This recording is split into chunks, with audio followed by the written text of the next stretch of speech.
반갑습니다. 앵그리 윤선생 부동산. 갭 투자는 이제 매매가하고 전세가 차이만큼은 이제 가지고 투자하는 경우를 말씀드리는 거죠. 그래서 예를 들어서 매매가가 5억이다, 전세가가 4억 5천이다. 그러면은 5천만 원 정도만 투자하면 해당 주택을 매입해서 이제 시세 차익을 노리는 이런 구조가 되어 있습니다만, 다시 말씀드리겠습니다만은 이런 경우도 있지만 본인이 직접 들어가서 살면서 하는 경우 실거주 투자도 또 다른 방식이 되겠습니다. 그래서 이게 소액 투자가 가능하다는 장점은 있지만 또 이게 수익 구조가 문제가 생길 수가 있습니다. 레버리지 효과라는 것은 상승장에서는 자본 대비 높은 수익률을 보장할 수 있지만, 집값이 만약 하락한다든가 아니면 전세 가격이 하락할 경우에는 상당한 자금의 손실을 볼 수 있는 위험도 갖고 있다는 점 참고하시기 바랍니다. 그래서 전세가율이 위험한 경우를 말씀드리면, 전세가율이 높을수록 갭 투자가 용이하겠죠. 차익이 크니까. 그런데 이것도 하락장에서 리스크가 될 수 있다는 겁니다. 여러분 아마 들어보셨을 겁니다. 깡통 전세라고. 이게 예를 들어서 전세 가격이 주택 가격이 5억인데 전세 가격이 4억이었습니다. 그런데 집값이 하락해서 집값이 3억 7천이 됐다면 전세가보다도 밑으로 내려가는 경우는 우리가 흔히 말하는 깡통 전세가 됐다, 이렇게 얘기를 하는 거죠. 또 이 갭 투자는 정부에서 권장하는 부분이 아니기 때문에 대출도 제한되는 경우가 많고, 또 세금이 또 불이익을 당하도록 만드는 경우가 많이 있습니다. 이 부분도 참고를 하셔야 됩니다. 지역적으로 한번 분리를 해봤습니다. 그래서 이 지역은 주로 어떻게 구별했냐면요. 일단 전세가율이 높은 곳입니다. 전세가율이라고 하는 것은 집값이 예를 들어서 5억이고 전세가가 4억이라고 그러면은 전세가율이 80%가 되는 것입니다. 이렇게 볼 때 지금 서울에서는 강북권, 노원구, 도봉구, 은평구 이런 데가 전세가율이 비교적 높은 편입니다. 그래서 초기 투자자들은 보통 한 70% 내외 보시면 되겠습니다. 그 다음에 경기도 외곽지, 경기도 북부에서는 의정부, 남쪽에 부천, 안산, 평택 이런 데들이 보통 70%에서 75%까지 되는 지역들입니다. 이 지역들은 그 대신에 전세 수요가 많은 지역이기 때문에 투자 가치가 갭 투자 해볼 만한 가치가 있다, 이렇게 판단하는 거고, 지방에서는 대표적인 것이 대전, 그다음에 공단을 끼고 울산 이런 지역이 70%를 상회하는 지역이 되겠습니다. 그래서 이 뽑은 것이고요. 그 다음에 주의해야 될 지역도 있습니다. 서울의 강남권입니다.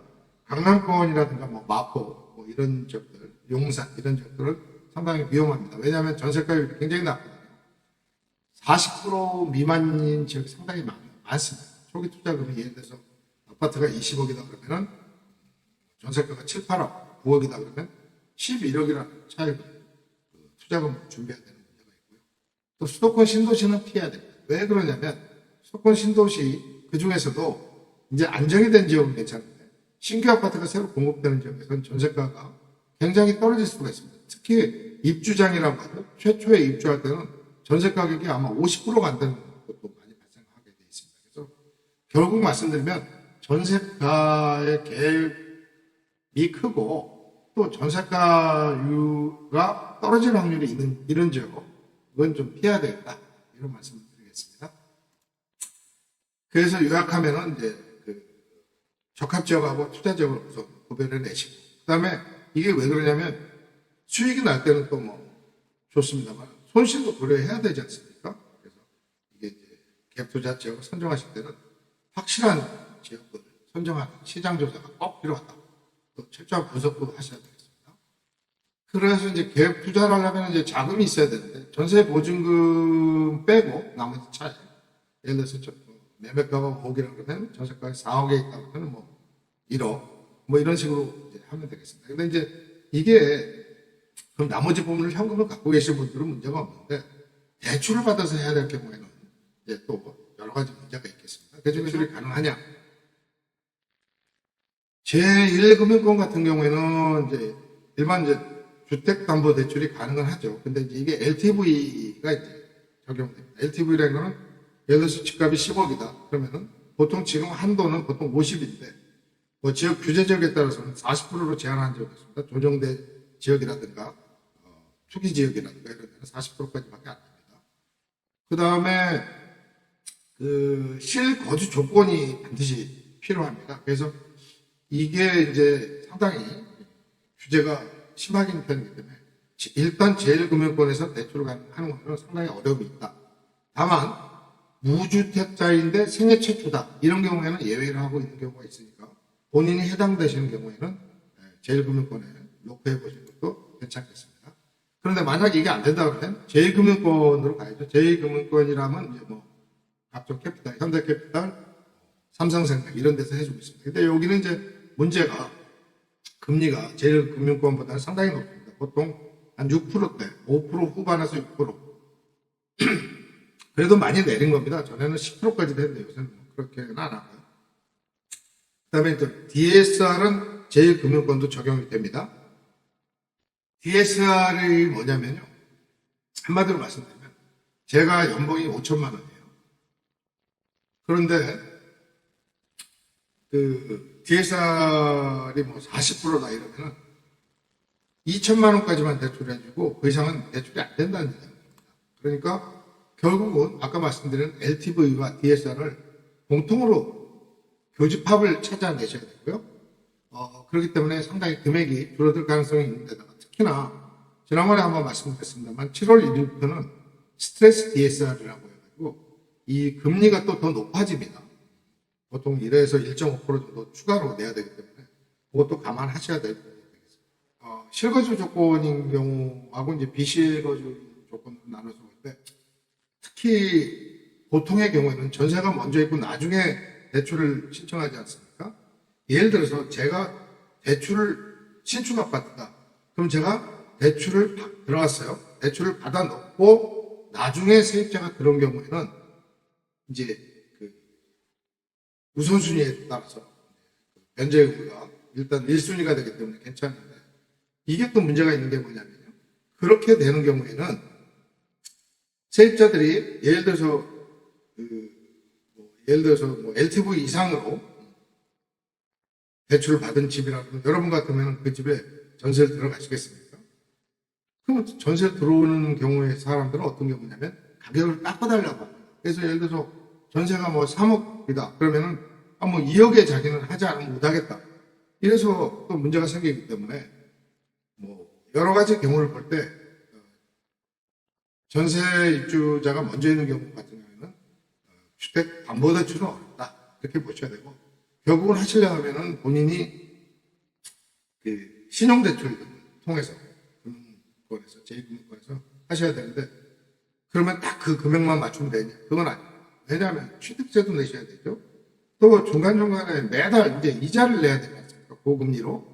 그렇기 때문에 여유자금이 좀 있어야 가능한 것이지 여유자금 없이 하시다가 상당히 낭패를 볼 수 있다. 이런 말씀을 드리고 시골이 한정되어 있기 때문에 뭐 예를 들어서 34평수 하시던 분들은 25평, 23평으로 들어가야 되기 때문에 굉장히 이제 주거 여건이 안 좋아집니다. 그렇지만 어떠겠습니까? 돈이 번다는데? 그럼 참아야죠. 그런데 그 집이 한 30년 정도 된 집을 샀더니 한 5년 있다가 재건축 호재까지 있어요. 이러면 재건축이 된다면 뭐 어마할 거 없겠죠. 그래서 젊으신 분들한테 저는 추천합니다. 실거주에서 하는 그 갭 투자를 적극 권장드립니다. 근데 비실거주 하는 거, 그러니까 자기가 입주하지 않고 이제 전세 차액만 내감사하는 분은 본인한테 상당한 자금이 있어야 되고 특히 그 중에서 대출에 의존해서 하시는 분들은 이 시간과의 싸움에서 굉장히 부담감을 느끼게 됩니다. 쫓기게 되는 거죠, 시간이.